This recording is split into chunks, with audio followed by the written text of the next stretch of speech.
5 రోజులైనా ఈయనే కూర్చుంటాం, అవసరమైతే ఈయనే వండుకుంటాం, ఈయనే దుప్పడేసుకుంటాం, ఈయనే పడుకుంటాం రోడ్ల. కానీ నిన్నే ఢిల్లీ పోలే అనేసరికి మరి ఎట్లా పోవాలి? దేవుడు ఎట్లా తప్పించుకోవాలి? ఎట్లా తప్పించుకొని ఢిల్లీ పోవాలి? రాజకీయ నాయకులు తప్పించుకొని పోతారండి. వాళ్ళు మంచి 2 మాటలు చెప్తారు. ఇప్పుడు మనకు ఓట్లు వచ్చినాయి, ఎట్లా కూడా బాగా కొట్టుకుంటూ వచ్చాయి. కొట్టుకుంటూ రాగానే మరి మనం అడుగుతాం, మరి మనకి రాగానే అడగానే వాళ్ళు ఏం చెప్తారో తప్పించుకొని పోతారు. మీరు ఇప్పుడు అడిగారు అనుకో, ఈ వైసీపీకి గెలికేయాలి మొదటిగా ఇక్కడ థార్ కమిషన్ అపాయింట్మెంట్ ఏంటంటే మన గ్రూప్ ఫిలిమ్స్లో అడిగాడు.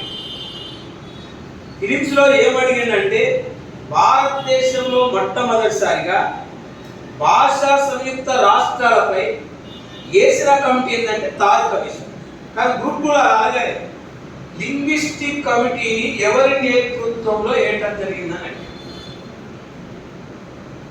లింగ్విస్టిక్ కమిటీ అని అంటే చూడండి, మీరు మళ్ళీ ఇంటికి పోయిన తర్వాత మన ఫిలిమ్స్ ఢిల్లీ ప్రయాణం చేయడం కోసం ఆంధ్ర రాష్ట్రం ఏర్పాటు చేస్తా, ప్రజలారా శాంతించండి, ఓ కమిటీ వేస్తా, ఆ కమిటీ చెప్పిన దాని ప్రకారం నడుచుకుందాం, ఆ కమిటీ విధి విధానాలు ప్రకటిస్తుంది, ఆ కమిటీ రాష్ట్ర సరిహద్దులు నిర్ణయిస్తుంది, ఆ కమిటీ ఎట్లా బైఫర్కేషన్ చేయాలో చెప్తుంది, ఆ చెప్పిన దాని ప్రకారమే ఆంధ్ర రాష్ట్రం ఏర్పాటు చేస్తా, మీరు ఉద్యమాన్ని విరమించండి అనగానే ఇక అందరూ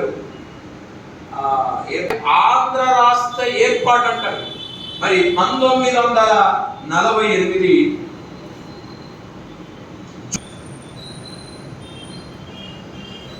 థార్ నేతృత్వం ఒక కమిటీ, ఇదే భారతదేశంలో మొట్టమొదటిసారిగా భాషా సంయుక్త రాష్ట్రాలపై చేసిన committee. First linguistic committee India అంటుంది. మరి భాషా సంయుక్త రాష్ట్రాలపై చేసిన మొదటి కమిటీ మనకు థార్ కమిటీ. దీన్ని 1948 వేసిరు థార్ కమిషన్ ని. అయితే ఈ కమిషన్ లో సభ్యులు ఎవరంటే పన్నాపాల్,